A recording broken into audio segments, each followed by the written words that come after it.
आप जानते हो कि 21वीं सदी में महिला और पुरुष दोनों काम करते हैं, मजदूरी करते हैं, जॉब करते हैं। सही बात? सही बात? यस। बाहर जो काम करते हैं 8 घंटा 10 घंटा, महिला और पुरुष दोनों करते हैं, उनके लिए उनको पैसा मिलता है, सैलरी मिलती है, कॉम्पनसेशन मिलता है। मगर सच्चाई है, और शायद ये पुरुषों को अच्छी ना लगे बात, सच्चाई है कि अगर आप 8 घंटा काम करते हो, 10 घंटा काम करते हो, तो हिंदुस्तान की महिलाएं 16 घंटे 18 घंटा काम करती हैं। और जो घर में काम करती हैं, खाना पकाती हैं, देश के भविष्य की देखभाल करती हैं, बच्चों की देखभाल करती हैं, उस 8-10 घंटे काम के लिए उनको 1 रुपया नहीं मिलता है और कभी नहीं मिला है।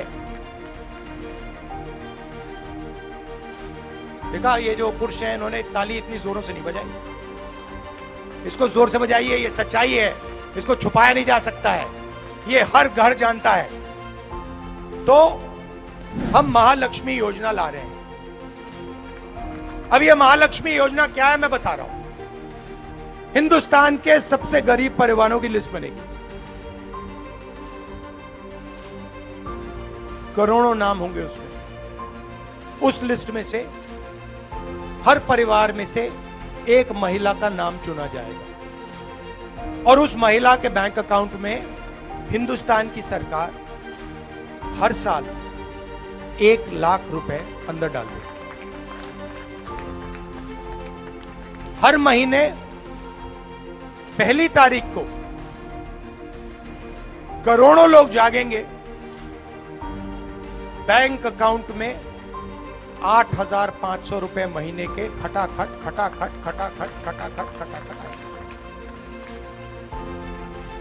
ये किसान के परिवार होंगे, मजदूरों के परिवार होंगे, छोटे व्यापारियों के परिवार होंगे, बेरोजगार युवा होंगे। इन परिवारों में पैसा महिला के बैंक अकाउंट में जाएगा क्योंकि वो दुगना काम करती है। ये बात नहीं होगी कि आपको पैसा नहीं मिलेगा, मैं जानता हूं अंत में पैसा आपको भी मिलेगा, आप किसी ना किसी तरीके से निकाल लोगे, मगर उनके बैंक अकाउंट में पैसा जाएगा। तो यह है पहला तरीका करोड़ों लाखपति बनाने का। और ये जो पैसा है ये उस दिन तक बैंक अकाउंट में जाएगा जब तक वो परिवार गरीबी रेखा से नहीं निकलेगा। ये टेम्पररी 1 महीने का काम नहीं है, ये उस दिन तक चलेगा जिस दिन तक वो परिवार गरीबी रेखा से बाहर नहीं निकलेगा। पहला काम। दूसरा काम, अदानी जी के जो बेटे हैं, जॉब मार्केट में जाने से पहले उनको टेम्पररी जॉब मिलती है, 6 महीने की, 1 साल की। वो अदानी कंपनी में जॉब करते हैं, उनकी ट्रेनिंग होती है, बैंक अकाउंट में पैसा आता है, जॉब करना सीखते हैं और फिर उसके बाद में परमानेंट उनको जॉब दी जाती है, बिजनेस में उनको जगह दी जाती है। यह मौका हिंदुस्तान के बेरोजगार युवाओं को नहीं मिलता। किसान का बेटा, मजदूर का बेटा अप्रेंटिसशिप का सपना, पहली साल की नौकरी का सपना नहीं देख सकता है। तो हमारी दूसरी योजना, जिसको हमने नाम दिया है पहली नौकरी पक्की। जैसे मनरेगा में अधिकार देते थे, रोजगार का अधिकार, वैसे ही यह अधिकार हिंदुस्तान के हर ग्रेजुएट को, कॉलेज यूनिवर्सिटी ग्रेजुएट को और डिप्लोमा होल्डर को मिलेगा। कोई भी बेरोजगार युवा सरकार से 1 साल की अप्रेंटिसशिप मांग सकेगा और सरकार को गारंटी करके उसको 1 साल की नौकरी देनी ही पड़ेगी। नौकरी कहां होगी? प्राइवेट सेक्टर में होगी, पब्लिक सेक्टर में होगी, सरकारी अस्पतालों में होगी, सरकारी ऑफिसेज में होगी, सरकारी कॉलेजेस यूनिवर्सिटीज में होगी। और करोड़ों युवाओं को साल का 1 लाख रुपया, महीने का 8,500 रुपया और 1 साल की टॉप ऑफ लाइन ट्रेनिंग मिलेगी। और उसके बाद हिंदुस्तान को एक ट्रेंड वर्कफोर्स इस योजना के माध्यम से मिलेगी। तो एक प्रकार से जॉब मार्केट में अंदर जाने का यह तरीका है। जो दीवार नरेंद्र मोदी जी ने बना रखी है, उस दीवार को तोड़ने का तरीका हमारा पहले नौकरी पक्की स्कीम।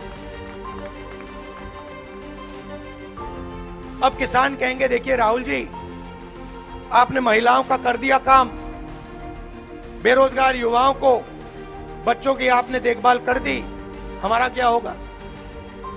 तो मैं आपको बताता हूं। सबसे पहले हिंदुस्तान के किसानों का कर्जा माफ होगा और जो आप मांग रहे हो, जिस चीज के लिए आप हिंदुस्तान के किसान लड़ रहे हैं, कानूनी MSP, minimum support price, Hindustan के किसानों के लिए हम लीगल गारंटी देके कर रहे हैं। मजदूर कहेंगे, भैया किसानों का काम कर दिया, हमारा क्या होगा? आजकल मनरेगा 250 रुपए मिलते हैं, मनरेगा में हम 400 रुपए मजदूरों को देते हैं। आंगनवाड़ी और आशा बहनें जो हैं, उनकी आमदनी हम दुगनी करने जा रहे हैं। तो ये करेक्शन करने की जरूरत है। जो नरेंद्र मोदी जी ने पिछले 10 साल किया, चुने हुए लोगों को फायदा पहुंचाया, मदद करी, पूरा धन उन्हीं लोगों को दे दिया। इसको करेक्ट करने के लिए कांग्रेस पार्टी और इंडिया गठबंधन हिंदुस्तान के गरीब लोगों को सीधा बैंक अकाउंट में पैसा देने जा रहे हैं। 2-3 चीज मैं आपसे और कहना चाहता हूं। देखिए, हिंदुस्तान का युवा जब सेना में जाता है, देशभक्ति की भावना से जाता है, बॉर्डर पे खड़ा होता है, देश की रक्षा करता है और जान भी देने के लिए तैयार होता है। मुझे लगता है और कांग्रेस पार्टी के नेताओं को लगता है कि अग्निवीर योजना हमारे जवानों पर अपमान है। इसीलिए हमने निर्णय ले लिया है कि 2 तरीके के शहीद नहीं होंगे, एक ही शहीद होगा। सबको शहीद का दर्जा मिलेगा, सबको पेंशन मिलेगी, सबको कैंटीन मिलेगी, सबकी रक्षा होगी। जो गारंटी हिंदुस्तान की सेना सैनिकों को देती है, प्रोटेक्शन की जो गारंटी देती है, वो मिलनी चाहिए। इसलिए अग्निवीर स्कीम को हम रद्द कर देंगे, फाड़ के फेंक देंगे। इसकी कोई जरूरत नहीं है। आर्मी ने ये स्कीम नहीं मांगी, ये स्कीम नरेंद्र मोदी जी के ऑफिस से आई है, पीएम ऑफिस से आई है और ये स्कीम से देश का नुकसान हो रहा है।